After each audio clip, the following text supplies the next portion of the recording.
La mañanera de Ángel correspondiente al jueves de la semana en curso. Voy a comentar con usted algo que, no sé cómo decirlo, acepto mi incapacidad en ese sentido. Anteayer, la Cámara de Diputados aprobó incluir en la Constitución lo que López llama los programas del bienestar. Son 3 o 4, que si adultos mayores, que si discapacitados, que los ninis, que becas, etcétera, etcétera. El total de estos programas debe alcanzar este año alrededor de 400,000 millones de pesos, de los cuales, de esos programas, las 2/3 partes de ese monto corresponde a programas que no tienen reglas de operación, que no se sabe a quién se les da el dinero, es decir, un desastre completo, el manejo y la derrama de esos cientos de miles de millones de pesos. Sin embargo, una iniciativa de López enviada al Congreso llega a diputados y aprobaron ahí, con la honrosísima excepción de 48 o 49 diputados o 46 diputados del PAN que se opusieron, votaron en contra, y 18 se abstuvieron. Y hubo un voto en contra también de un diputado del PRD, si no estoy equivocado, y de 2 sin partido, es decir, o independientes o sin partido. Pero todos los demás, en manada, los del PRI, de Movimiento Ciudadano, del Verde, del PES, etcétera, etcétera, no se diga de Morena, votaron a favor. ¿Por qué? Porque, como dice López, es de justicia. No les crea usted. Es simplemente demagogia de la más barata y burda que hayamos visto en este país en materia legislativa en muchos años. Ahí va esa minuta al Senado. Espero que haya sesos, que haya gente sensata y no aprueben esa aberración, y ahorita le explicaré por qué. El problema de los programas sociales no es siquiera uno hacer justicia con los que menos tienen o con los que más lo necesitan. Ese no es el problema de los programas sociales, o como se quieran llamar, del bienestar, etc. El problema con esos programas es si pueden ser financiados de manera sana. Dicho de otra manera, el gobierno o el Estado, si gusta usted, tiene los recursos suficientes para poder apoyar a esos millones o decenas de millones de habitantes en este o aquel país. Expresado esto de otra manera, le diría a usted que no se puede repartir riqueza que no ha sido creada antes. López habla, es que con esta inclusión se sientan las bases para que no se eliminen esos beneficios para esto y lo otro, y con eso se crea el estado de bienestar. Mire usted, el concepto estado de bienestar es un concepto viejo que se utilizó mucho en algunos países europeos, fundamentalmente Noruega, Suecia, Dinamarca, y otros intentaron también aplicarlo. Hoy no hay uno solo de esos países que defienda el estado de bienestar.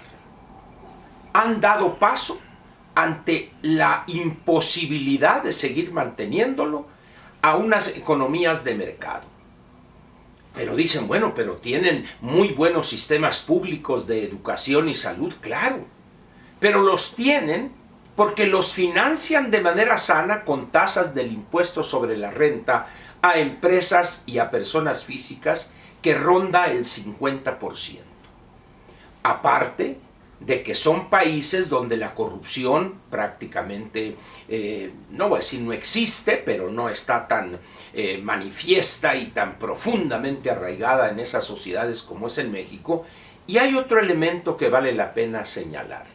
Son todos esos países muy pequeños en términos de población.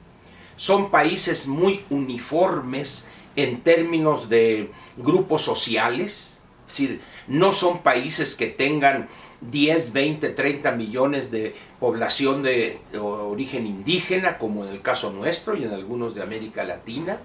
Son países con un nivel educativo muy elevado y con políticos profesionales que no usan, como López, la demagogia para querer buscar votos para sus partidos. La conciencia política de esos ciudadanos los lleva a criticar, a expresar sus puntos de vista, a analizar los planteamientos de los partidos y las posiciones de los políticos. No es como aquí, que aquí es ciego, el elector se va con la finta, podríamos decir de manera coloquial. De tal manera, pues, que eso que está planteando López es pura demagogia, pero además demagogia dañina para las finanzas públicas. Y le voy a decir a usted por qué. Vamos a suponer que el Senado apruebe también y luego 17 legislaturas también aprueben esa iniciativa de reforma constitucional. Muy bien, ya está aprobada. ¿Y qué va a pasar el año que viene, el 2021, y luego el otro, y luego el otro, y los demás allá? ¿Qué va a pasar? ¿Por qué? Porque las cantidades que van a demandar esos grupos van a ir en ascenso. No solo por el ajuste inflacionario, sino porque el número de beneficiarios se va a disparar, particularmente en el caso de los adultos mayores. Si estos diputados serviles y abyectos hubiesen revisado con cuidado las proyecciones de la población que ha elaborado tanto el Consejo Nacional de Población como el Centro de Estudios Demográficos del Colegio de México, encontrarían algo sumamente peligroso para este tipo de iniciativas demagógicas y sin sustento financiero sano. La población de mexicanos mayores de 65 años está creciendo en un porcentaje muy cercano al 4%. De tal manera, pues, que cada año se iría incluyendo un número importante. Si tomamos en cuenta nosotros que de acuerdo al censo del año 2010, el censo de población y vivienda, hoy se está elaborando el correspondiente al año 2020, el año en curso, y en aquel entonces teníamos aproximadamente 7,5 millones de personas mayores de 65 años. Es muy probable que en este 2020 esos 7,5 millones de mayores de 65 años lleguen a ser alrededor quizá de 8,5, 9 o 10 millones de habitantes. ¿Con qué se les va a pagar? No alcanza el dinero. ¿Y por qué no alcanza? Porque hay compromisos ya contraídos en materia pensionaria que significa un porcentaje muy elevado del presupuesto de egresos de la Federación.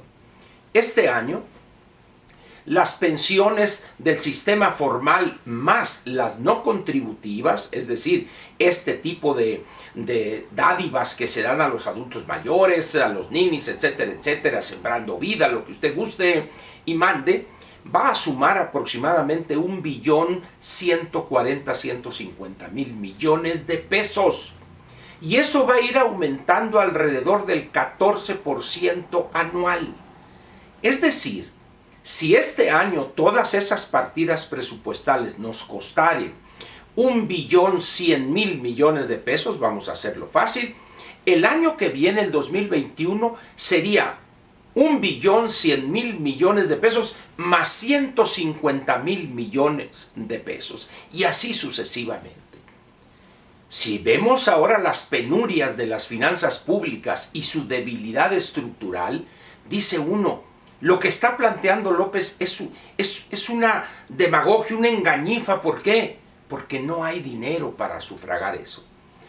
Y la otra cosa, ¿cuál es? Dice él, porque de esta forma no podrían eliminarlos. Le pongo a usted un escenario. ¿Qué tal si el 2024, Morena, quién sabe si exista para ese entonces, pero 1 o 2 partidos de la oposición controlan la Cámara de Diputados, las 2/3 partes, y también el Senado de la República.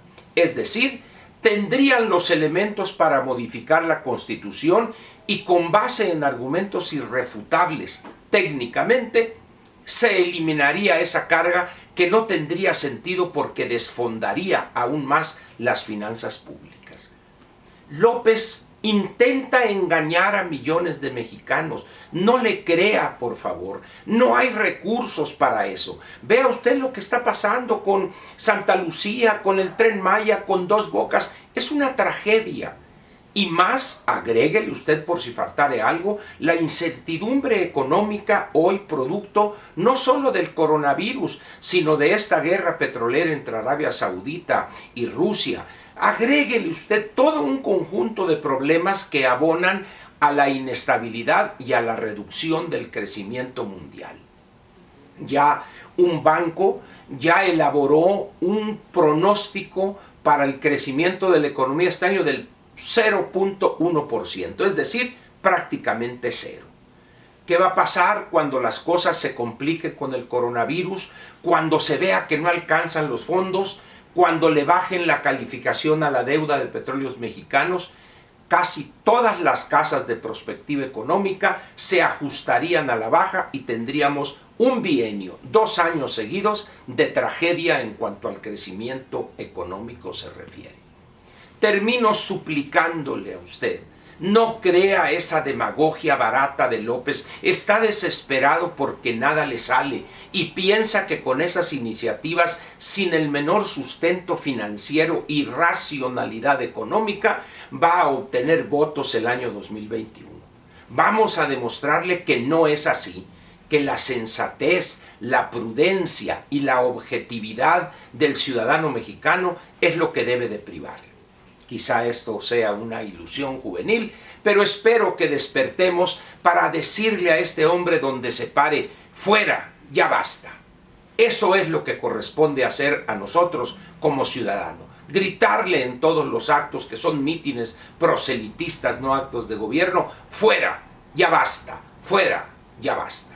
Muchas gracias y lo espero mañana.